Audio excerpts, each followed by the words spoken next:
Vous m'avez demandé donc de présenter mon ouvrage en une vingtaine de minutes et on va s'efforcer de rester dans ce cadre. Comprendre notre monde. J'ai envie d'intituler mon petit exposé de cette façon. Comprendre notre monde.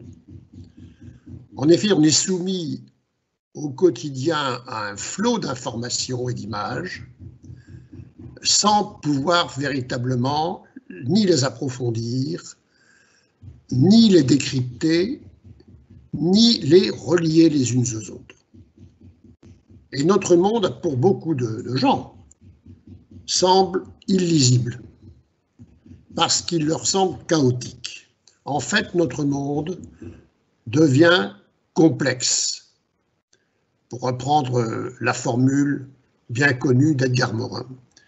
Il devient complexe, et c'est ce que nous allons essayer de montrer dans ces quelques minutes, car le fil rouge de l'ouvrage, Le globe et la loi, qui est son premier titre, c'est de décrypter cette complexité de notre monde actuel. Alors, j'ai envie de vous dire que les clés de lecture de notre monde actuel se retrouvent dans les 3 titres de l'ouvrage. Le globe et la loi, 5000 ans de relations internationales, la mondialisation, son histoire. Je pense que ceux qui ont lu l'ouvrage ont remarqué qu'il y avait 3 titres. Eh bien, ces 3 titres ont chacun leur sens. Le globe et la loi. Notre monde devient en effet le globe, devient un village global. Tout ce qui se passe dans le monde nous atteint. Hier, le jeune homme immolé à Sidi Bouzid en Tunisie a fait démarrer les printemps arabes en 2011. Les multiples affrontements en Syrie de ces dernières années ont provoqué une vague migratoire immense qui a bousculé l'Europe.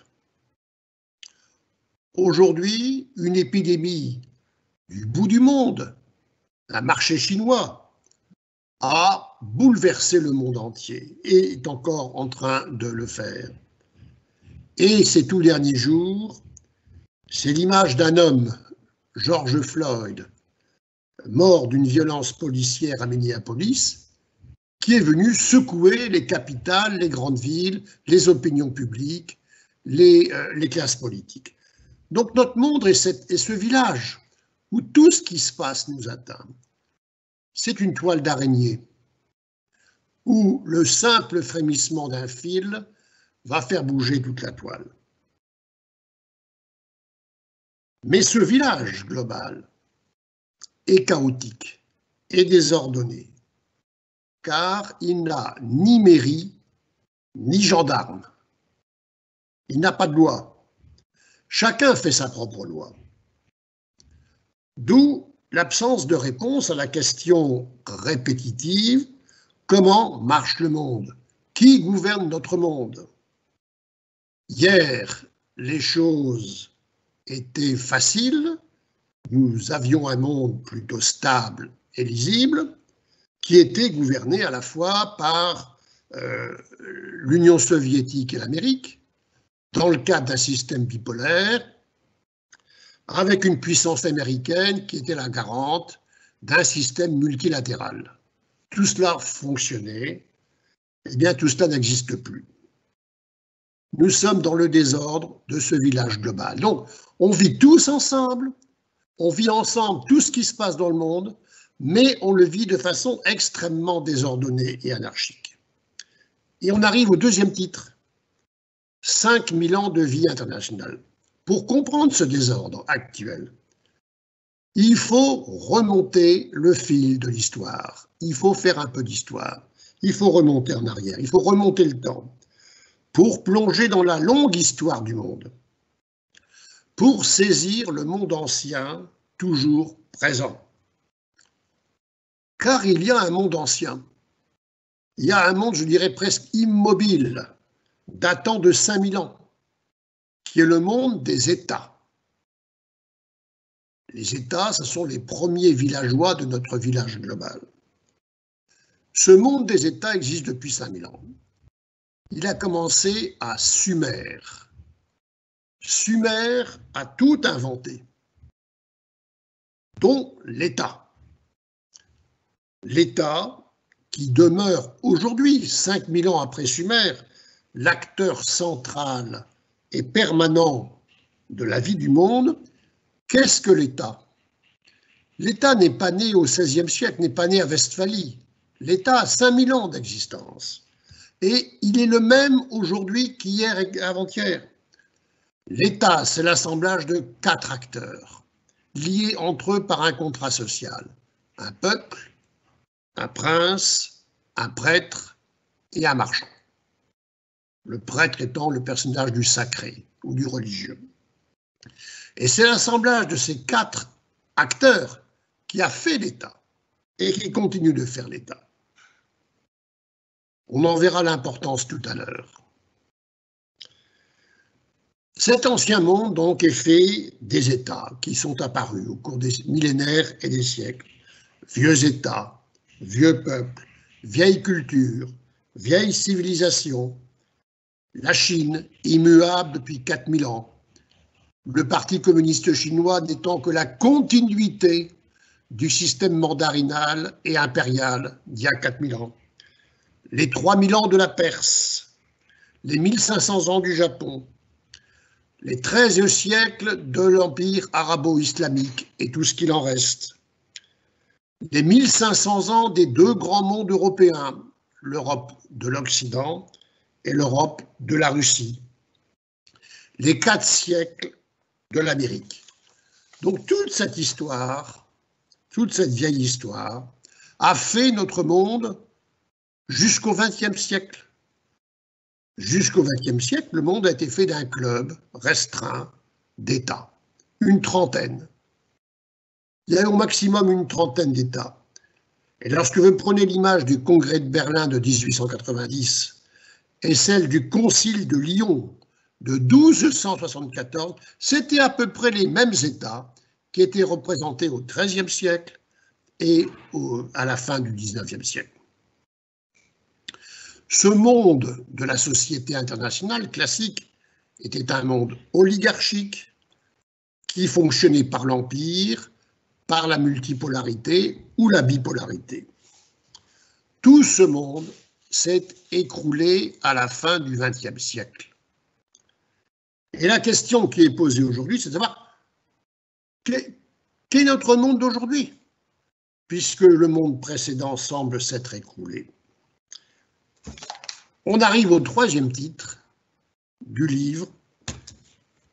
Notre monde d'aujourd'hui, il est le monde. C'est la mondialisation du monde. Le monde n'est plus 30 États qui gouvernent le monde de façon impériale ou multipolaire ou bipolaire. Le monde est composé d'abord de 200 États aujourd'hui. On est dans la mondialisation. Alors ce terme de mondialisation, utilisé à profusion, mais jamais vraiment défini, la mondialisation est une réalité vieille comme le monde. La mondialisation, ça a été pendant des siècles le rayonnement d'un État, d'un empire, d'une civilisation autour de lui. Le monde sumérien a créé autour de lui la première mondialisation, allant de l'Égypte à la Perse, l'empire de Cyrus, la Koïné grecque, l'empire d'Alexandre, l'empire romain, l'empire arabo-islamique, la Révolution française, la Russie révolutionnaire, ont créé des mondialisations autour d'eux, de durée et d'intensité différentes. Mais toutes ces mondialisations ont été des mondialisations générées par un centre autour d'une périphérie, et donc dépendantes du destin du centre. Ça a été des mondialisations verticales. Aujourd'hui, nous sommes dans une toute nouvelle mondialisation. Il n'y a plus de centre ni de périphérie. Il n'y a plus un acteur qui crée la mondialisation. Notre mondialisation est globale. universel, produit par tout le monde. Elle est donc horizontale. Nous sommes entrés dans un monde anarchique, mais démocratique. Cette mondialisation, approfondissons-la.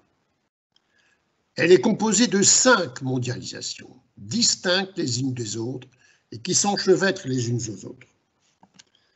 La mondialisation politique, la mondialisation économique, la mondialisation culturelle, la mondialisation sociale et la mondialisation juridique. La plus importante, c'est la mondialisation politique. Ce n'est pas la mondialisation économique, c'est la mondialisation politique. La mondialisation politique, cela veut dire que le monde est devenu un monde d'États. C'est la mondialisation de l'État. Le monde tout entier est réparti en États. Il y a eu un désir d'État, apparu au XVIIIe siècle, et qui est devenu irrésistible, qui a traversé le monde, à travers l'Europe au XIXe siècle, l'Amérique latine au début du XIXe siècle, et puis cela a été la décolonisation, et ça a été la fin des derniers grands empires, l'Empire soviétique. À chaque peuple, son prince, son État. Et ce désir d'État continue d'être. Ce désir d'État continue d'exister en Palestine, au Kurdistan, au Québec, en Écosse, en Catalogne, au Tibet. Ce nouveau monde de 200 États est un monde démocratique par le fait que chacun a son État, mais c'est un monde très inégal, un monde très compétitif et un monde très régionalisé. Dans chaque région du monde, de nouveaux États ou d'anciens États veulent acquérir la maîtrise de leur propre région. Tout ce que l'on peut voir au Moyen-Orient actuellement, c'est ce désir d'appropriation de leur région par les puissances de la région. La Turquie, l'Iran, l'Arabie saoudite, Israël. Ce nouveau monde d'États, de 200 États, produisant des théâtres régionaux en pleine construction, s'accompagne de la mondialisation économique. Plus d'États, donc plus de marchands. Donc une nouvelle division du travail entre anciens et nouveaux États. D'où une géoéconomie mondiale, à côté de la géopolitique mondiale.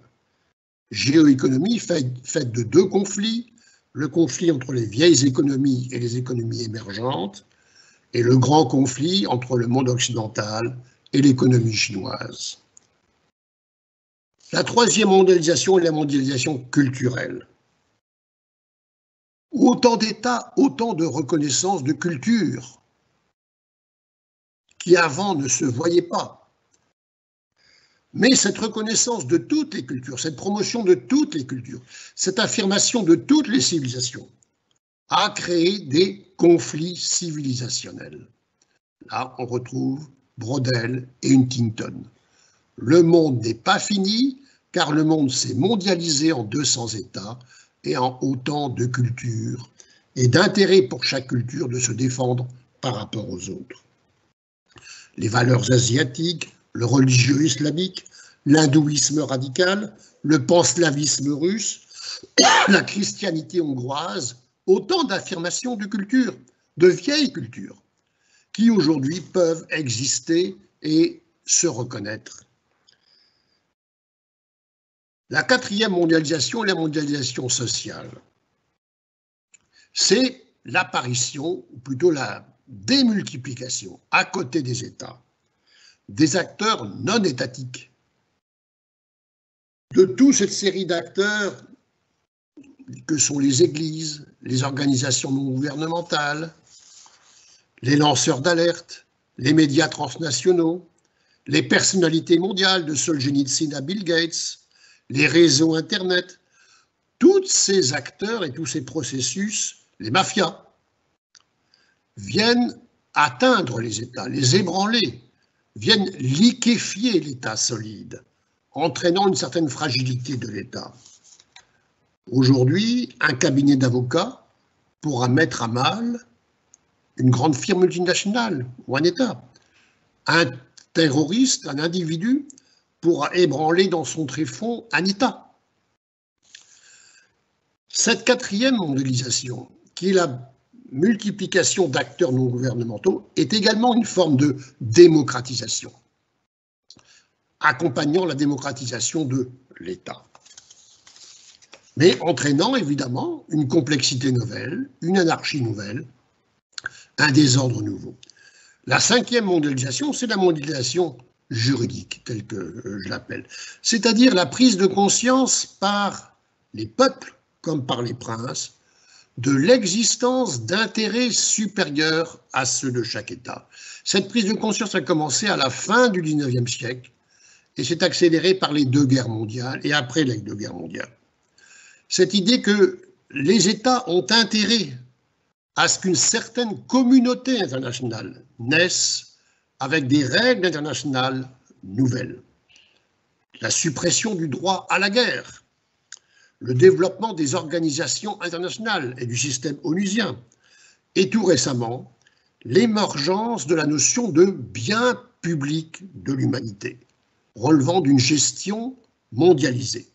Ça va de l'Antarctique à l'espace, et maintenant, l'environnement, la santé, la sécurité alimentaire, tous ces domaines qui semblent trop importants pour être simplement laissés aux États et qui sont progressivement gérés par la communauté internationale, sous la forme d'un intérêt général. Alors ces 5 mondialisations, le nouveau monde, vient heurter l'ancien monde des États, qui demeure, qui n'a pas disparu. Comment se fait cette interpénétration entre le monde des mondialisations et le monde des États? C'est la seconde partie de notre ouvrage. Comment décrypter notre monde actuel? Eh bien, notre monde actuel est à la fois très vieux et très neuf. Il est très vieux par les États, mais il est très neuf par les mondialisations. Et il y a une construction d'un monde qui cherche à faire la synthèse de cet ancien monde et de ce nouveau monde. Cette construction est en cours et nous sommes dedans. Donc nous ne sommes pas du tout dans un chaos destructif, nous sommes dans un chaos constructif. Mais nous sommes au milieu du chaos. Nous sommes au milieu de l'œil du cyclone actuellement.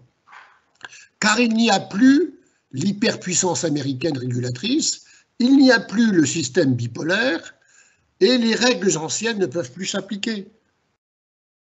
Ce qui se passe aujourd'hui, c'est un petit peu l'équation, je dirais, 200 plus 20 plus 2000 plus 3.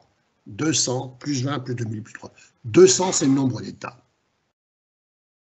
C'est le nombre d'États. Et chaque État a son intérêt. Même le plus petit, le Mali, les îles Maldives, les Seychelles, le Chili, la Syrie affaiblie, ont une résilience étatique parce qu'ils sont souverains. Là, c'est le juriste qui s'exprime. La souveraineté est une égalisation des 200 États. On ne peut pas contraindre un État de faire ce qu'il ne veut pas faire parce qu'il est souverain. On peut l'influer, on peut agir, on ne peut pas le contraindre. Et donc, il y a 200 États qui fonctionnent comme des billes et qui ont une puissance. Tous ont une puissance minimale. Les 20, ce sont les puissances régionales, anciennes ou nouvelles. Je reprends l'exemple du Moyen-Orient. Les anciennes puissances de la région, c'est l'Égypte et la Turquie et l'Iran. Et les nouvelles, c'est Israël et l'Arabie saoudite. 5 puissances régionales qui veulent toutes pouvoir avoir leurs intérêts dans cette région. Et en quelque sorte, cela va déboucher soit sur le conflit, soit sur la coopération. Mais ces affrontements régionaux se déroulent également en Afrique, en Asie. Vous avez des puissances régionales en Amérique latine. 200 plus 20, plus 2000. 2000, c'est le monde transnational. C'est la mondialisation sociale. Bon, ce chiffre est un chiffre un peu arbitraire. qui fait l'addition des grandes firmes multinationales, des grands acteurs religieux, des grandes ONG, des grands lanceurs d'alerte, des personnalités mondiales, 2000. Et donc tout ce monde-là, 200 plus 20 plus 2000, fonctionne, agit. Et puis il y a les trois grandes puissances, entre guillemets, l'Amérique, la Russie et la Chine. On reste sur l'idée que ce sont des grandes puissances qui vont régler le monde. Non, c'est terminé. Elles ne peuvent plus régler le monde. Elles n'en sont plus capables, aucune des trois. Ni l'ancienne grande puissance américaine, ni la nouvelle grande puissance chinoise. Car le monde est beaucoup trop complexe pour pouvoir être gouverné, régenté, régi par une grande puissance. Il n'y aura plus jamais d'hyperpuissance, ni américaine, ni chinoise. Même si l'Amérique reste la première puissance mondiale, elle a perdu son hyperpuissance. La Russie, elle, est encore une grande puissance, même si elle a perdu beaucoup, parce qu'elle garde les acquis militaires, stratégiques d'une grande puissance, son arsenal nucléaire, sa flotte, et toute son expérience historique de sa diplomatie. La Chine est en train de devenir, ça tourne à l'obsession aujourd'hui, une nouvelle grande puissance. Mais elle n'atteindra jamais le stade de la grande puissance mondiale qu'a pu avoir l'Amérique au XXe siècle. Non pas tant parce qu'elle n'en est pas capable, mais parce que le monde a changé. Le monde du XXIe siècle n'est plus le monde du XXe siècle. C'est ce monde mondialisé, des 200 plus 20 plus 2000. Et la Chine, pas plus que les États-Unis, ne pourront régenter ce nouveau monde. Donc ça, c'est la clé de lecture de notre monde. Les grands ne sont plus si grands, car leur puissance est devenue relative. Ce sont trois Gulliver empêtrés. J'ai une formule. Le Conseil de sécurité ne peut plus gouverner l'Assemblée générale des États. Voilà un petit peu le résumé, si vous voulez, la trame du livre. Ce nouveau monde est donc tout à la fois de plus en plus un grand village, mais de plus en plus multiple et hétérogène. L'ancien monde a toujours été régi de façon oligarchique et verticale, c'est assez facile, par l'Empire, par l'Europe pendant 5 siècles, par le système bipolaire. Notre nouveau monde est un monde anarchico-démocratique. Jamais le monde n'a été autant rempli d'humanité, de tous les peuples de la Terre et de très nombreux autres acteurs. Et parce que notre nouveau monde est en train de fonctionner de bas en haut et non plus de haut en bas, à partir des multiples acteurs, il est forcément très complexe et donc beaucoup plus difficilement gérable. Voilà un petit peu ce que je voulais vous dire. C'est une présentation un petit peu globale. Globale, oui, hein. Tout à fait. Merci beaucoup pour cette présentation qui nous plonge dans votre ouvrage. Et alors, nous avons en ligne Mathieu, qui est un élève de 3e année, qui a travaillé sur votre ouvrage et qui a des questions pour vous. Donc, je lui laisse la parole. Mathieu, c'est à vous. Oui, je suis là. Bonjour. Bonjour. Alors, monsieur, dans un premier temps, je vous remercie pour votre conférence, que j'ai trouvée très enrichissante. Alors, comme nous en discutions tout à l'heure, mais j'ai participé à un projet transversal et mon groupe et moi avons décidé de parler de votre livre. Alors, pour être honnête, au début, son nombre de pages et les innombrables thèmes que le livre aborde nous a un petit peu inquiétés. Et j'ai personnellement trouvé un exemplaire du livre sur Internet. C'est avec celui-ci que j'ai étudié. Mais en réalité, j'ai été vraiment séduit dès que j'ai commencé à lire votre livre. Vous avez réussi à me prendre de vos filets. Alors, dès la fin du confinement, j'ai couru en librairie et voilà ce que j'ai acheté. Merci beaucoup, bravo. Depuis, j'en ai parlé tout autour de moi et je crois même pouvoir travailler à vos côtés parce que j'ai réussi à convaincre plus d'une personne de l'acheter, dont ma mère. Écoutez, j'espère qu'on se rencontrera un jour pour en parler un peu plus. Ce sera avec plaisir. Alors, votre carrière universitaire, elle se ressent dans ce livre car il se lit très facilement et offre différents degrés de lecture selon le lecteur auquel il s'adresse. J'ai appris énormément de choses et je vous en remercie. Alors, je retiens notamment l'une de vos citations, car c'est selon moi l'une des thèses principales du livre, c'est que pour comprendre ce qu'il se passe aujourd'hui, il faut lire l'histoire. Alors voilà, j'aurais aimé que vous puissiez me le dédicacer, mais si jamais vous faites une conférence l'année prochaine, votre Alighieri, Oui, oui, oui. ce serait une occasion. Je me suis posé beaucoup de questions en le parcourant, ce livre. Et voilà, je suis heureux de pouvoir vous poser certaines d'entre elles. Dans un premier temps, je me suis demandé s'il y avait un but ou une mission que vous vous êtes donné, qui vous aurait motivé à écrire ce livre. Car j'ai vu personnellement un enseignement contre le fatalisme actuel face à la mondialisation. Et j'ai vu aussi une mission que vous seriez donnée de rappeler aux gens que ce qui se passe actuellement, c'est ni le fruit du hasard, ni la fin de course de l'humanité. Donc c'est là ma question, est-ce qu'il y a un but, une mission que vous êtes donnée lors de la rédaction de cet ouvrage et ou qui vous a poussé à l'écrire? Écoutez, merci de cette question parce qu'elle me semble très importante, très pertinente. Oui, il y a une mission, une double mission. La première, on en parlait tout à l'heure avant la conférence avec Madame Bourgeois, c'est que je voulais reprendre le livre que j'ai écrit à 35 ans comme jeune professeur d'université sur les relations internationales. Et il me semblait, 35 ans après, avec l'expérience qui est la mienne maintenant, que je ne pouvais pas rester sur ce premier livre, il fallait que je le reprenne. Donc au départ, c'était un projet d'actualisation d'une introduction aux relations internationales. Et puis vous savez, quand vous commencez à partir dans une aventure, vous ne savez pas où elle vous mènera. Et donc la deuxième mission qui m'est vite apparue quand j'ai commencé à reprendre le livre, c'est qu'il fallait que je le refonde complètement à partir de deux points. Un point de méthode, vous l'avez souligné vous-même, c'est l'importance de l'histoire, qui m'apparaît aujourd'hui, si vous voulez, les relations internationales sont complètement dominées par la sociologie, les AERA Studies et autres. On a complètement oublié la dimension de l'histoire. Pas complètement oublié, mais on l'a largement oublié. Or, on comprend d'abord ce qui se passe dans notre monde actuel par l'histoire, parce qu'il y a une continuité, surtout des mondes comme la Chine, par exemple, j'y reviens sans arrêt, le monde chinois se vit, si vous voulez, par rapport à ces 5000 ans d'histoire. Le monde chinois actuel, Xi Jinping, tous les jours pense à la vengeance du sac de Nankin de 1854, vous voyez, et pense aux dynasties qui ont commencé à faire l'histoire de la Chine il y a 2000 ans.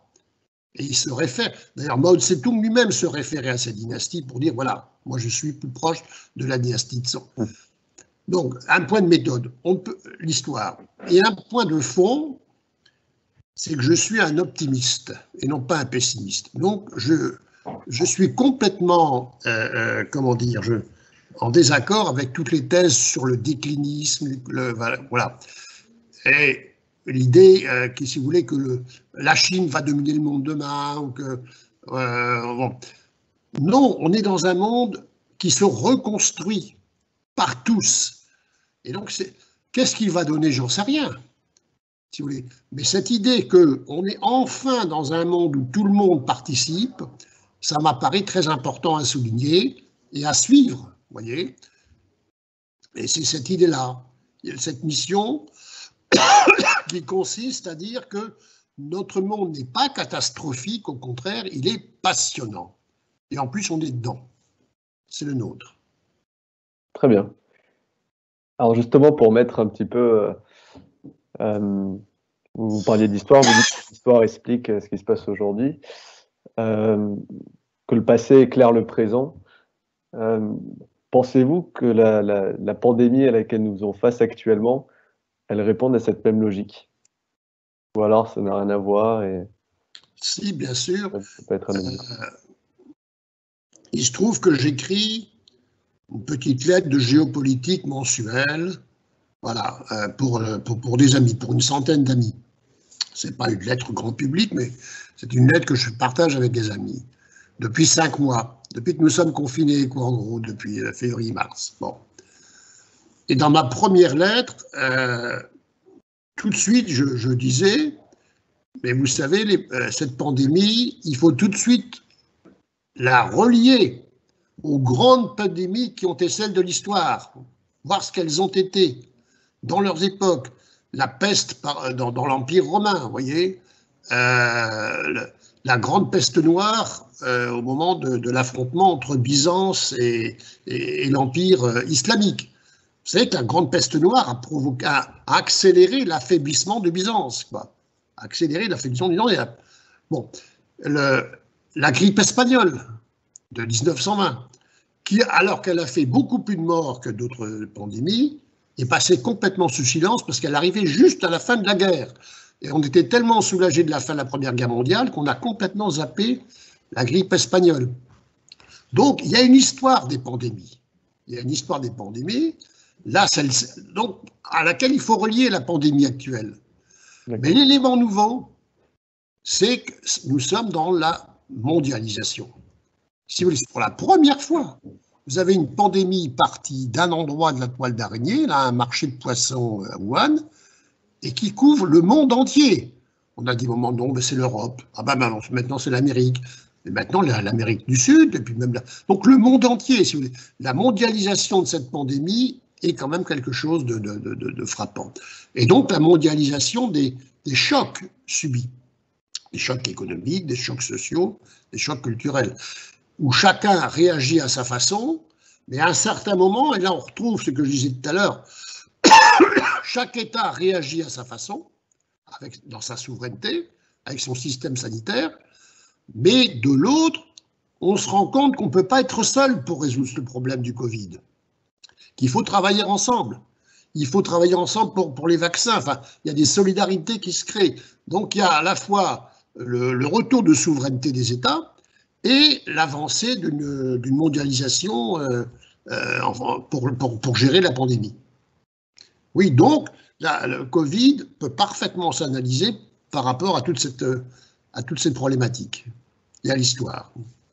D'accord, très bien. Et vous expliquez un petit peu donc, le Covid par rapport à la mondialisation actuelle. Vous parliez de l'État aussi pendant la conférence.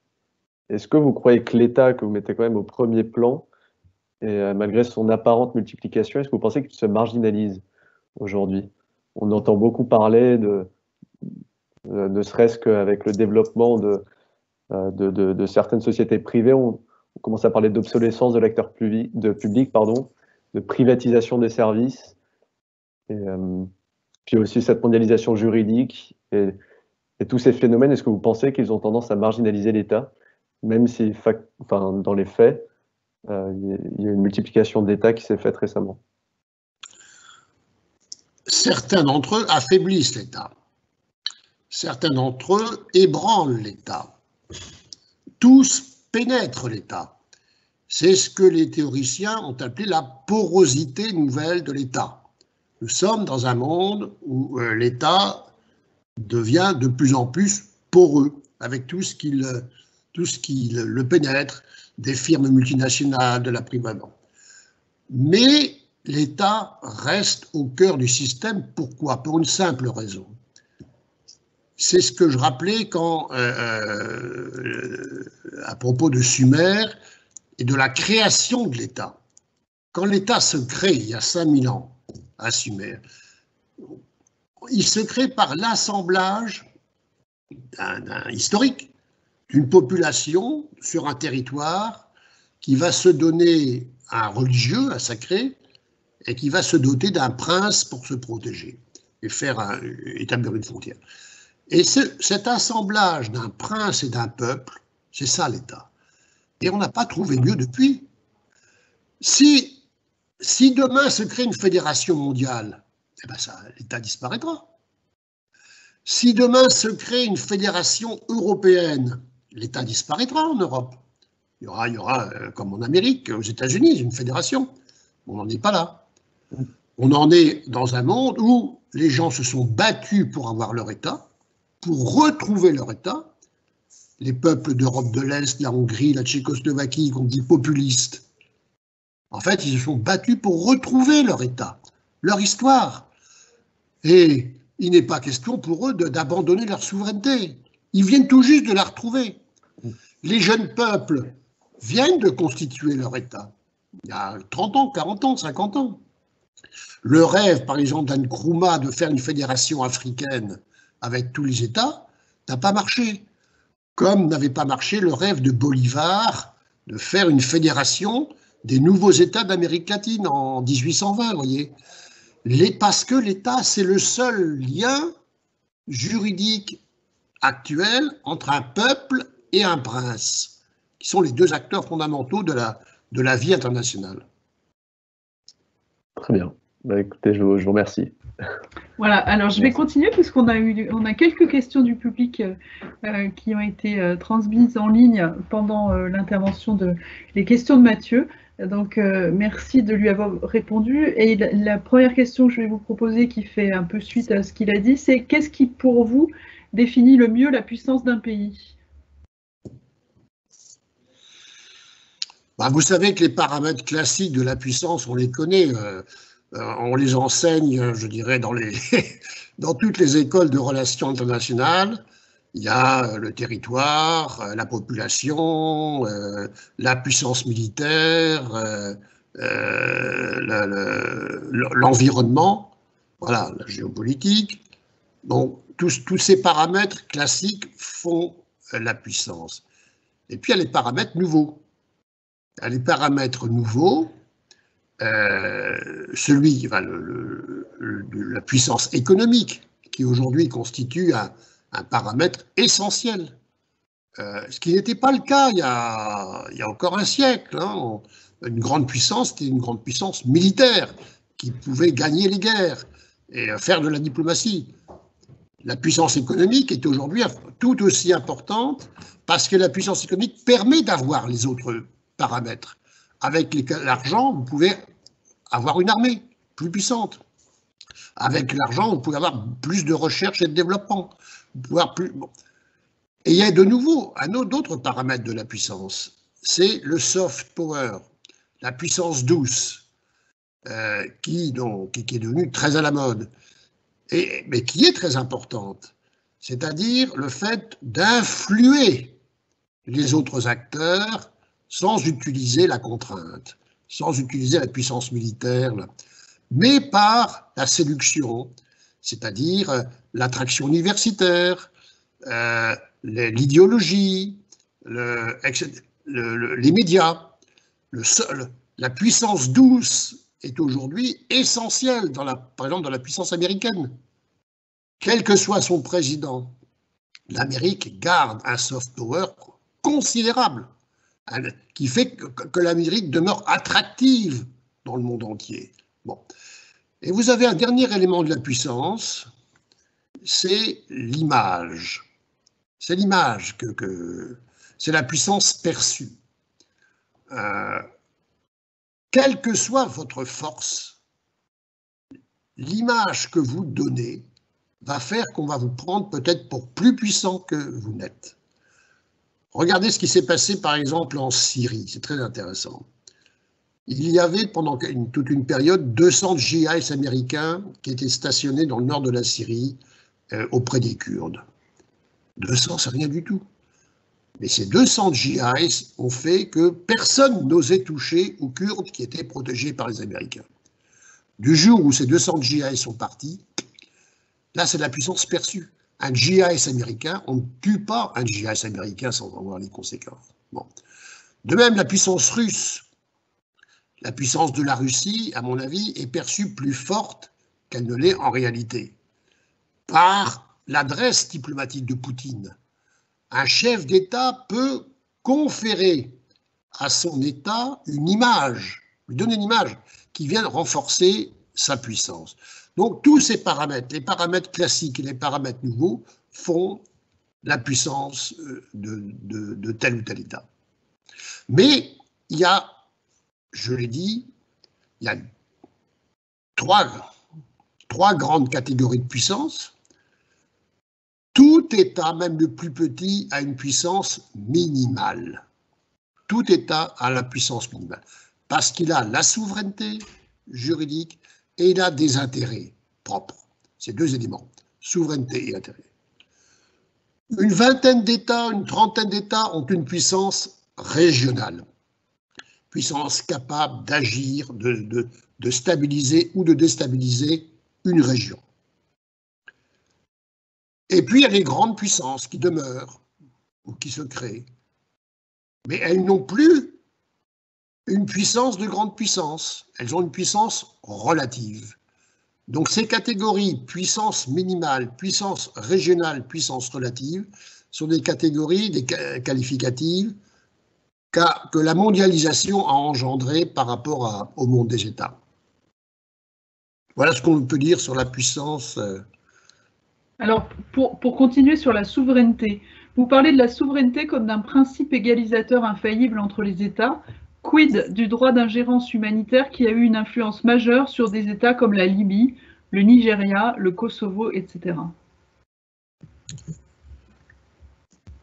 Le droit d'ingérence recouvre des réalités différentes. Il y a eu jusqu'au XXe siècle un droit que se sont reconnus alors les puissances européennes, l'Angleterre, la France, de s'ingérer dans les affaires des autres États. C'était ce qu'on appelait à l'époque la diplomatie de la canonnière.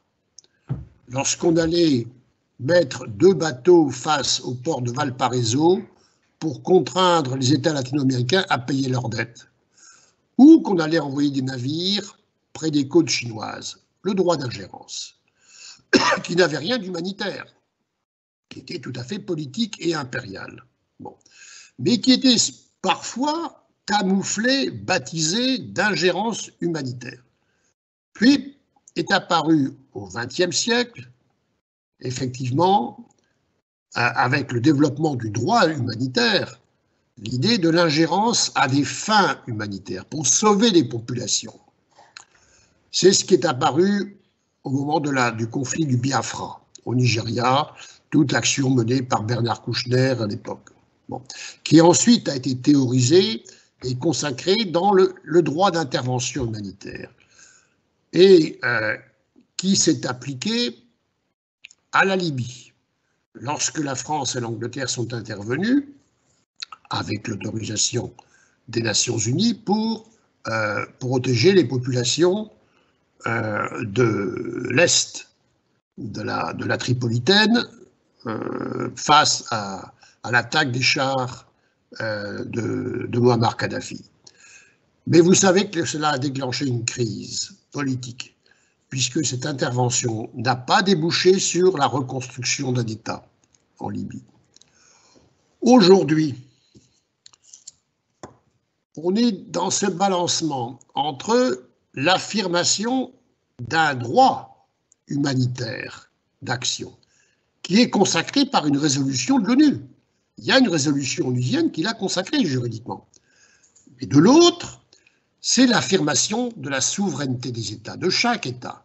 C'est-à-dire là, vous avez la balance entre la mondialisation politique et la mondialisation juridique, entre la souveraineté de chaque État et le bien-être des populations. On est encore aujourd'hui dans une époque où la souveraineté de l'État l'emporte sur le bien-être ou la sécurité des populations. Et voilà ce que l'on peut dire, c'est que la souveraineté de l'État demeure première aujourd'hui.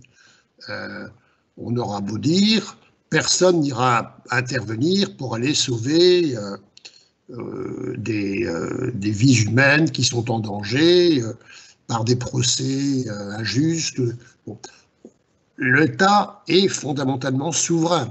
Il y aura des pressions d'ONG, il y aura des déclarations, des communiqués, mais des interventions comme celle de la Libye, c'est exceptionnel et il sera intéressant de voir s'il y en a d'autres dans l'avenir.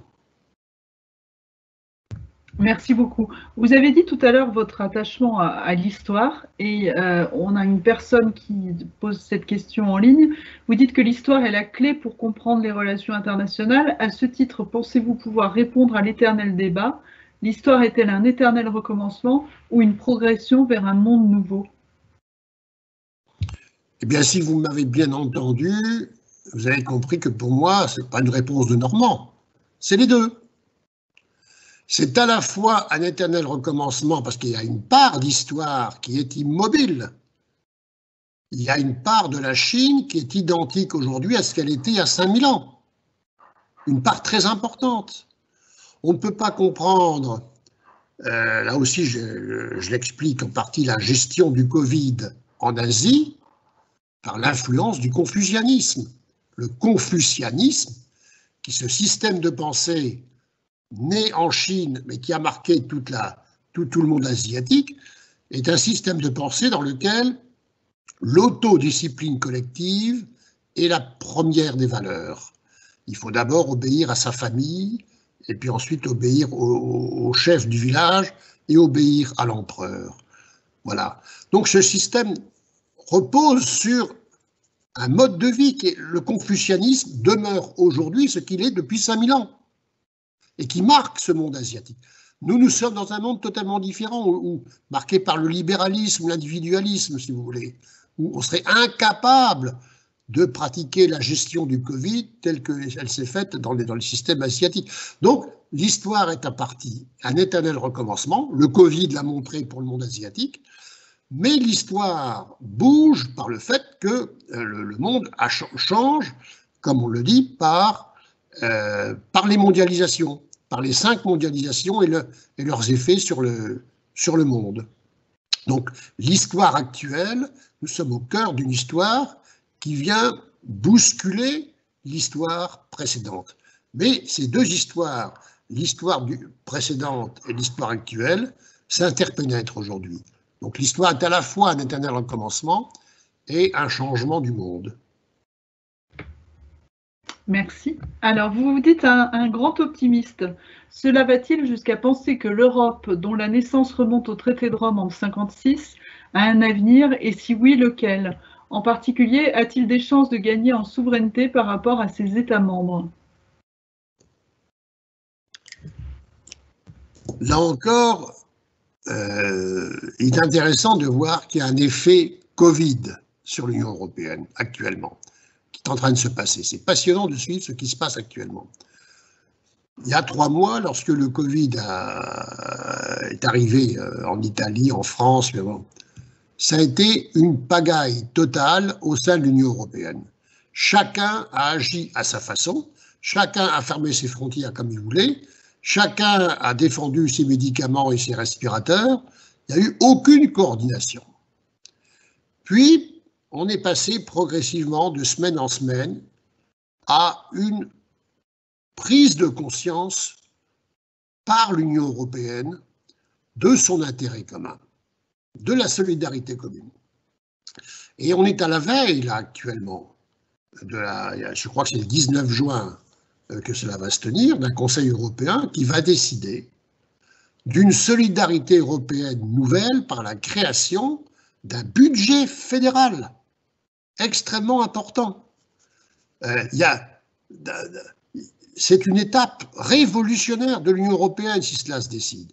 Pour la première fois, il va y avoir un budget géré par la Commission, créé par la Commission, comme elle l'entend, qui fera de l'Union européenne une petite fédération, un embryon de fédération. Voilà. Et la deuxième révolution, c'est la révolution, disons, industrielle et commerciale, avec cette nouvelle stratégie sur les relations commerciales avec la Chine et les États-Unis, qui est en train de se mettre en place autour de la création de géants européens, etc., de nouvelles règles sur l'antidumping. Donc, l'Europe veut devenir plus puissante et plus solidaire. On va voir dans les prochaines semaines, très probablement, naître une nouvelle Union européenne, plus forte. Très bien, merci. Donc, on reconnaît votre optimisme. Alors, si vous me le permettez, je vais regrouper 2 questions qui, à mon avis, peuvent se rejoindre. La première, tout se passe comme si le monde respire en se contractant, fusion de territoires, hégémonie concentrée d'1 ou 2 États, et se dilatant, émergence de nouveaux territoires, de cultures, multilatéralisme. Ne sommes-nous pas dans une phase de transformation vers la dilatation du monde ? Et puis cette deuxième question, bonjour, je voudrais vous poser cette question. Pouvons-nous parler de démondialisation progressive lorsqu'on regarde des événements récents comme la montée du nationalisme, US, Chine, États-Unis, Brésil, et les conséquences de la pandémie actuelle, fermeture des frontières et isolation des États? Alors, je n'ai pas parfaitement entendu la première partie là, de la première question. C'est la dilatation du monde. Oui, tout se passe comme si le monde respire, en se contractant, fusion de territoires, hégémonie concentrée d'un ou deux États, et se dilatant, émergence de nouveaux territoires de culture. Ne sommes-nous pas dans une phase de transformation vers la dilatation du monde? Si, nous avons vécu pendant ces dernières dizaines d'années un formidable processus de dilatation du monde par l'expansion d'un monde de 30 États à un monde de 200 États. C'est un bouleversement total. On n'a pas encore perçu toutes les conséquences de ce bouleversement d'un monde fait de 200 États. Le monde s'est mondialisé et cela commence à entraîner, cette dilatation va entraîner d'autres dilatations. C'est la dilatation des cultures et des économies, c'est-à-dire 200 cultures, 200 économies, là je vais au bout de la logique, vont vouloir vivre, se développer, exister. Voilà. D'abord par rapport à celles qui dominaient, et ensuite par rapport aux voisins. Enfin, donc on est forcément dans un monde beaucoup plus compétitif qu'auparavant, parce que anciens et nouveaux vont vouloir se tailler des croupières les uns aux autres, les uns en se défendant, les autres en progressant. On est dans cette phase de dilatation. Alors, le terme de démondialisation, qui est très suggestif, à mon avis, ne correspond pas aux réalités actuelles. On n'est pas dans une démondialisation. On n'est pas dans une démondialisation politique. Les 200 États, c'est irréversible. Et probablement demain, il y aura peut-être encore plus. J'ai cité l'Écosse, le Tibet, la Palestine. Bon. Il n'y a pas de démondialisation politique. La démondialisation économique, c'est de ça dont on parle. Les gens disent, voilà, les frontières se referment, on va se montrer plus restrictif à l'égard de la Chine et de l'Amérique, on va se replier sur soi, on va s'isoler pour ne pas être submergé par les produits chinois, etc. Ou la culture occidentale. Oui, mais il y a un gouffre entre les paroles et les actes. Je veux dire, la mondialisation économique, elle est faite. Elle est faite. Elle s'est faite ces 40 dernières années. Et tous les discours politiques ne pourront rien contre cette mondialisation. On ne va pas ramener les usines qui sont parties en Chine, on ne va pas les ramener en Europe.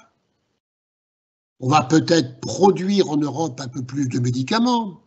On va peut-être réorganiser les productions de certains éléments des chaînes automobiles en investissant dans les pays d'Europe centrale, un peu moins en Chine. Mais on ne va pas démondialiser l'économie, ce n'est pas possible. Et quant à l'isolation des frontières, c'est comme les frontières, vous pouvez empêcher la circulation des hommes, mais vous n'empêchez pas la circulation des idées.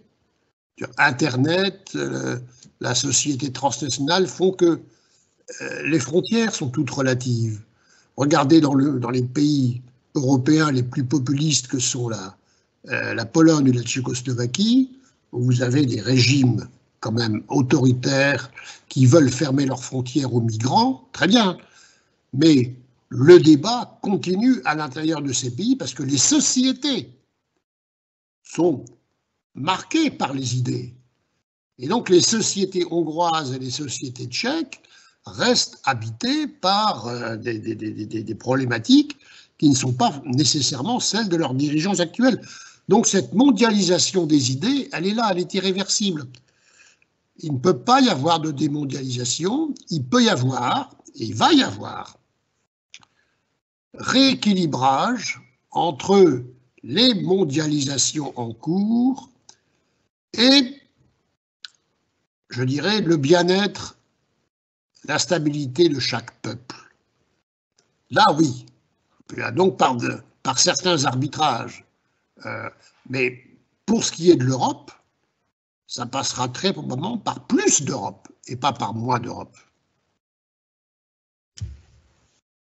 Très bien, merci. Et une question qui en découle de notre professeur Laurent Lacroix. Si l'on se dirigeait vers une gouvernance mondiale, quels seraient alors les critères qui, selon vous, seraient vecteurs de compromis entre les États pour la concrétiser?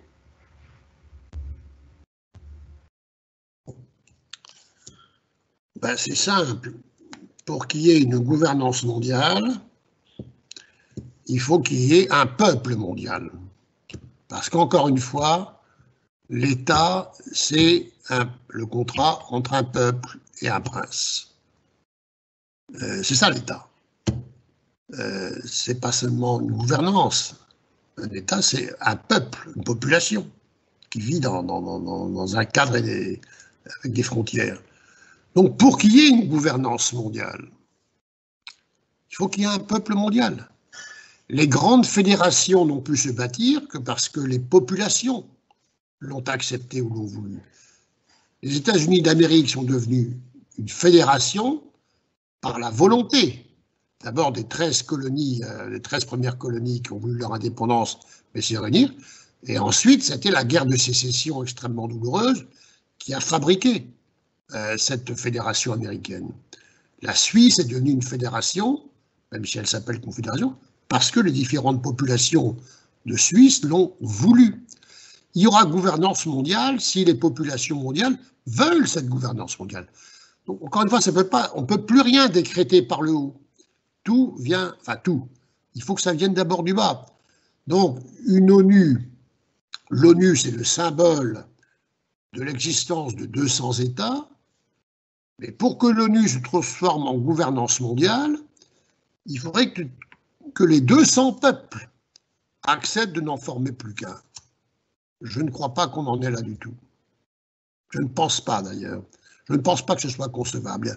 Là, l'histoire, la longue histoire est là pour avoir cristallisé les peuples. Le peuple chinois ne va pas se fondre dans un peuple mondial. Le peuple français ne se fondra pas dans un peuple mondial. Et de nouveaux peuples, même les nouveaux peuples, en Afrique ou la Latino-Amérique, ne se fondront pas dans un peuple mondial. Merci beaucoup. Alors, je répète au public qui nous écoute que si vous voulez poser des questions, c'est encore possible. Alors, on a une question de Ambre. La question était en rapport avec la question sur la démondialisation. En fait, elle parle du changement climatique et le changement de comportement des marchands et du peuple. Comment vous voyez cette évolution par rapport des relations internationales par rapport au changement climatique, justement? Eh bien, comme on l'a dit tout à l'heure, le problème du climat est en train de devenir un bien public mondial. Il est en train. Les premiers pas ont été accomplis, c'est la COP21 qui est le premier grand pas. Bon. Mais on est au tout début de ce processus.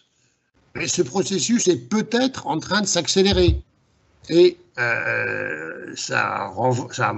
réfère à la question précédente, il est en train de s'accélérer parce que les peuples veulent de nouvelles règles sur la question climatique. Les marches des jeunes, enfin tout mouvement créé par cette jeune activiste suédoise, etc., etc. Donc il y a une volonté croissante des populations, notamment dans les nouvelles générations, de vouloir plus de règles contraignantes en matière climatique. Et c'est cette volonté du bas, cette volonté des populations, accompagnée de la pression scientifique, qui fera bouger progressivement les États. Donc il y aura, si vous voulez, le peuple fera bouger les princes, et les peuples et les princes feront bouger les marchands. Mais évidemment, les marchands résisteront parce que qui dit règles contraignantes en matière écologique dit coûts nouveaux pour l'économie. Mais là aussi, le débat est en train d'évoluer. Songez qu'il y a quelques années l'idée de dire qu'il y avait une économie numérique, ça n'existait pas ce terme. Le concept d'économie numérique est tout récent, il y a 4-5 ans. Voyez. Et un certain nombre de chefs d'entreprise commencent à en parler, alors qu'il y a 10 ans, ça n'existait pas. Donc on est là dans un domaine tout à fait typique de l'accélération de ce nouveau monde voulu par les peuples et une partie des princes qui, à mon avis, est irréversible. Le fait que je dirais ceci, le Covid a montré de façon brutale qu'il y a des éléments sur lesquels il faut absolument agir pour éviter des catastrophes. Alors le dérèglement climatique, c'est à l'inverse du Covid, c'est progressif, c'est doux. Mais précisément, la prise de conscience va se faire sur le climat à partir de ce qui s'est passé sur le Covid. Va accélérer cette prise de conscience. Oui, et on voit que le changement s'accélère aussi. Oui.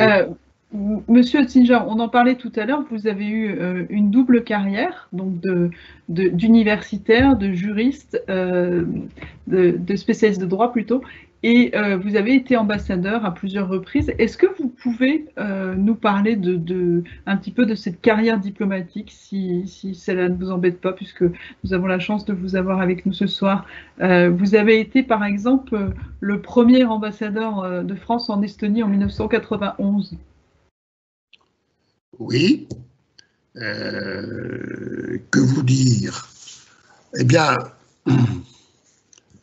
les pays de l'Union européenne ont décidé d'envoyer des ambassadeurs dans les pays baltes au tout début de l'automne 91, alors même que l'Union soviétique existait encore formellement et que les pays baltes n'avaient pas encore été formellement reconnus dans leur indépendance par Moscou.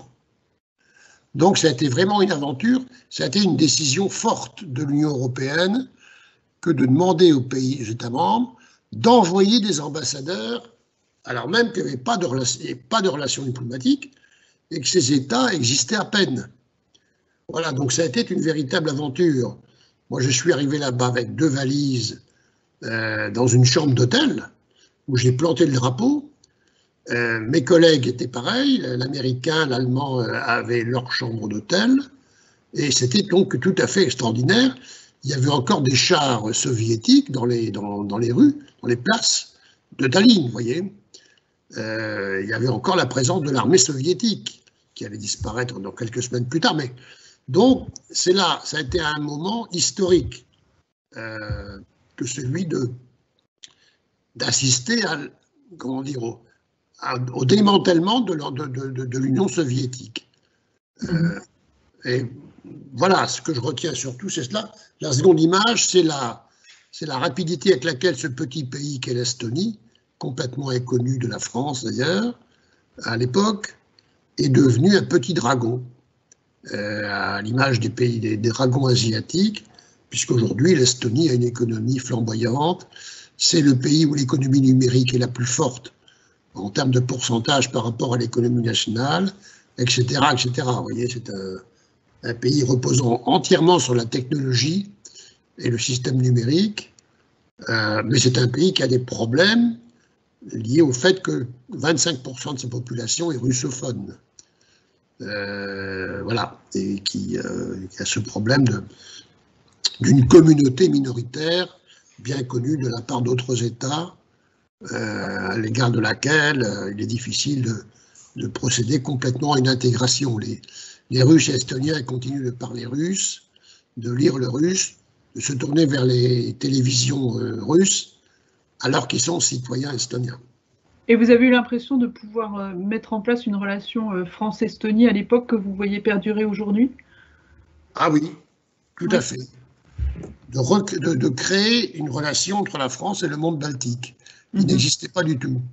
La France a découvert le monde baltique à ce moment-là, et on a contribué à partir de l'argument que nous, ambassadeurs de France, avons découvert qu'il y avait des communautés francophones dans ces pays, qui se tournaient vers nous, qui continuaient à parler français, et à vivre de la culture française, et qu'il fallait donc les faire vivre, qu'il fallait les sauver. Donc cette révélation d'une francophonie baltique a beaucoup joué pour fonder la relation entre la France et les pays baltes. Alors, ensuite, vous avez été ambassadeur en République de Macédoine, une expérience complètement différente. Est-ce que vous pouvez nous en dire quelques mots? Il s'agissait là encore d'un pays neuf, issu de l'éclatement de la Yougoslavie. Donc là, il y a eu 2 étapes dans cette aventure en Macédoine. Une première étape, je dirais, macédonienne, où nous avons vécu le trouble là aussi d'une population partagée entre l'influence serbe et l'influence albanaise. Puisque les 70% de la population de Macédoine est, disons, orthodoxe et d'influence serbe, et 30% de la population macédonienne est musulmane et d'influence albanaise et kosovare. Donc ces 2 populations se retrouvaient dans le même état, neuf, et ont beaucoup de mal à construire ensemble un État. D'ailleurs, la construction n'est pas encore complètement achevée, et il y a eu à l'époque des troubles. Mais il y a eu une deuxième étape qui est arrivée très vite, c'était la guerre du Kosovo, la crise du Kosovo. Bien sûr.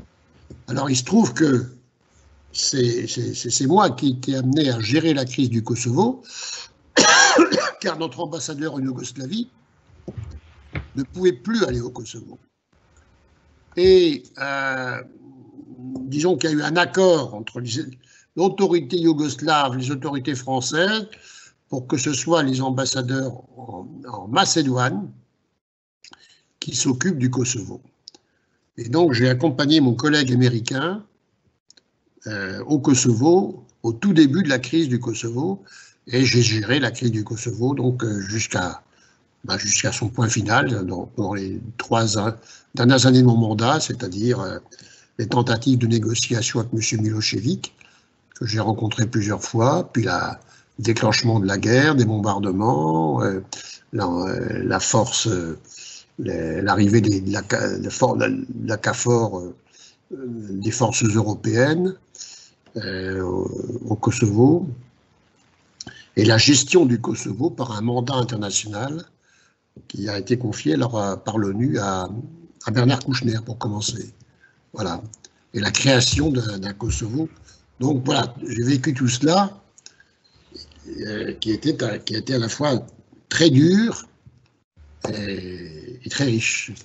Et vous allez écrire sur ces sujets-là, sur cette expérience-là? Non, je n'ai pas écrit. Non, parce qu'on a reçu Gérard Haro, je ne sais pas si vous aviez vu, mais on a reçu Gérard Haro, l'ambassadeur de France aux États-Unis, au début de notre cycle de conférences, et il a beaucoup parlé des qualités d'un diplomate, etc. Est-ce que vous vous sentiez prêt à affronter ce genre de situation très complexe?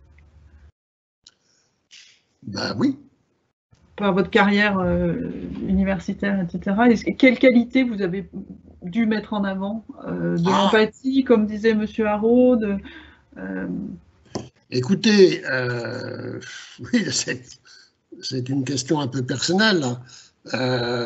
Comment dire? Je crois que l'expérience de l'Estonie m'avait déjà servi, parce que là, il a fallu avoir affaire aux Russes, à la présence russe, à côté de celle du gouvernement estonien, donc c'était une situation compliquée. Disons que ce qui m'a aussi servi, ça a été ma vie politique. Je ne vous en ai pas parlé, parce que j'ai eu une vie politique également. Je crois que l'expérience politique m'a beaucoup aidé, voilà, à gérer ce genre de complexité. Très bien. Merci beaucoup. Alors, on a une dernière question du public qui revient à votre livre. Vous dites qu'il n'existe plus de mondialisation centre-périphérie. Pourquoi la Chine ne serait-elle pas le nouveau centre de rayonnement du monde tel que les US avant eux? Eh bien, précisément parce que la culture, la civilisation chinoise a eu une influence dans la région, hein, par le confucianisme, par le bouddhisme. Je rappelle que le bouddhisme n'est pas chinois, il est d'abord indien. Enfin bon, il y a eu une influence, et la langue, et surtout les diasporas chinoises. Il y a des diasporas chinoises dans toute la région de l'Asie, donc il y a une certaine influence chinoise dans la région.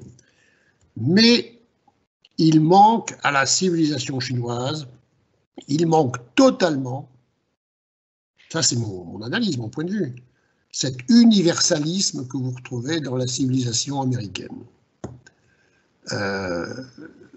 La civilisation chinoise est faite le terme qui correspond le mieux à l'unification chinoise, c'est un terme chinois, c'est le Zhongguo, qui est symbolisé, si vous voulez, par un signe que j'ai reproduit là, avec un carré, un rond à l'intérieur d'un carré.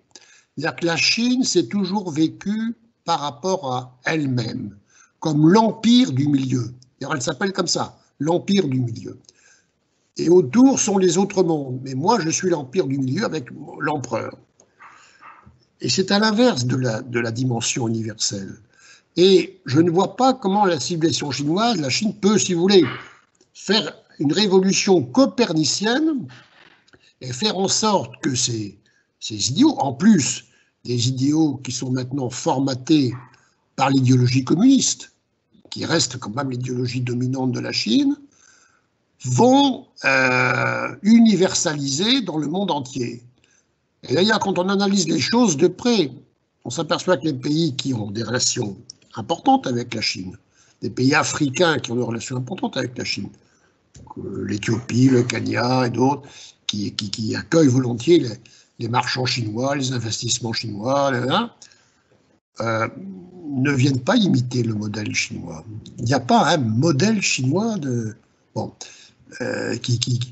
si vous voulez, il n'y a pas ce que Régis Debray a appelé, pourtant Dieu sait si Régis Debray n'est pas pro-américain, hein, la trilogie du jazz, du GI et de la déclaration des droits de l'homme, quoi. Bon, voilà, qui fait que la civilisation américaine, quel que soit son président, quelle que soit la politique, est d'une civilisation qui a créé un universel. Il faudrait que la Chine se transforme de l'intérieur pour créer un universel qui séduise le monde entier. Donc, il lui manque ce soft power. Il lui manque. L'Union soviétique l'avait.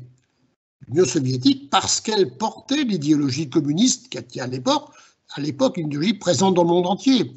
Dans le monde entier, vous aviez des jeunes générations sensibles au communisme, au marxisme-léninisme, qui envoyaient leurs enfants à l'université Patrice Lumumba à Moscou. Il n'y a pas d'université à Pékin, si vous voulez, qui accueille. Voilà, il n'y a pas ce processus-là, vous voyez. Ou alors, la Chine ne serait plus la Chine. D'accord, très bien. Une autre question sur le changement climatique. Quelqu'un demande, à l'avenir, le dérèglement climatique pourrait entraîner notamment des mouvements migratoires sans précédent. Le droit humain et la Convention de Genève ne devraient-ils pas être complètement refondés, réécrits, afin d'être adaptés à des contextes inédits? Redéfinition, par exemple, des statuts de réfugiés, migrants, etc. Ah ben, il y a toute une branche du droit qui doit être complétée, enrichie, modifiée. C'est le droit migratoire, enfin, la migration, réfugiés, qui est un droit figé dans cette distinction entre le réfugié et le migrant, qui, à mon avis, est une distinction qui doit demeurer. Le réfugié a des droits spécifiques, puisqu'il est soumis à des menaces spécifiques. Bon. Le migrant peut avoir des droits, mais ça serait dans un autre contexte. Mais la personne qui fuit son territoire submergé par les eaux, Est-ce qu'elle est un migrant ou est-ce qu'elle est un réfugié? Est-ce que demain, les millions de gens qui vont quitter le Bangladesh ou d'autres territoires à cause du dérèglement climatique, ce sont des migrants ou des réfugiés? Logiquement, ça devient des réfugiés. Donc il y a toute cette, effectivement, cette évolution climatique qui vient, à mon sens, bouleverser la problématique de la distinction entre réfugiés et migrants. Voilà. Je m'excuse, je ne vais pas pouvoir aller beaucoup plus loin. Oui, eh ben, on va s'arrêter là. J'ai juste une dernière question, si vous le permettez, sur votre expérience professionnelle. Est-ce que quelqu'un demande, quand vous étiez ambassadeur, vous sentiez une fois en danger, comment avez-vous surmonté ces situations? Et pensez-vous qu'il y a une qualité essentielle à avoir pour réussir dans la diplomatie? Voilà, on termine là avec cette question. Donc, qualité essentielle pour réussir dans la diplomatie. Et puis, vous êtes-vous senti en danger et comment avez-vous surmonté ces situations? Je dirais que la qualité essentielle du diplomate, c'est la distanciation. Le diplomate qui veut comprendre le pays dans lequel il est ne doit pas devenir trop empathique par rapport à tel ou tel, parce qu'il sait qu'il sera instrumentalisé, manipulé par les uns ou par les autres. Le diplomate représente son pays. Il doit donc d'abord analyser le pays dans lequel il est, comprendre le pays dans lequel il est, dans toute sa complexité. Et pour comprendre la complexité d'un pays, il faut prendre un peu de distance, mais précisément par rapport aux multiples contacts et relations qui sont celles d'un diplomate. Donc un diplomate, plus il a de contacts, plus il a de rencontres, plus il a de conversations, plus il a de monde dans son entourage, ce qui se doit, plus il doit, je dirais, pratiquer la distanciation intellectuelle. Et c'est à partir de cette distanciation intellectuelle qu'il va pouvoir, de façon sereine, et je dirais ouverte, calme, gérer les pires situations. Gérer les pires situations. J'en ai eu, moi, 2-3 à gérer dans chacun des pays, par rapport aux Russes en Estonie, par rapport au président Milošević et aux insurgés kosovars au Kosovo, par rapport à M. Arafat et à M. Sharon en Israël, où j'ai des négociations à mener extrêmement délicates. Voilà, je dirais, où j'avais un rapport extrêmement étroit avec l'un et avec l'autre, hein, de confiance. Mais ce rapport de confiance n'était possible que parce que j'avais cette distance, vous voyez, qui le permettait. Et qui permettait ensuite de faire les évaluations et de pouvoir prendre les bonnes décisions. Merci beaucoup, Monsieur Oettinger, d'avoir été avec nous ce soir. Merci pour ce partage passionnant. Et je rappelle que votre livre « Le Globe et la Loi, 5 000 ans de relations internationales » a été publié en 2019 aux éditions du CERF. Et donc, il fait partie du prix sélectionné pour le prix de l'essai géopolitique de l'INERI. Merci 1000 fois d'avoir été avec nous ce soir. Et bonne soirée. Je vous en prie, je vous dis à nos revoir au sens propre du terme. Voilà. Je souhaite garder le contact avec vous, y compris avec nos jeunes étudiants. Voilà. Et monsieur dans nos locaux. Voilà, exactement. Au revoir.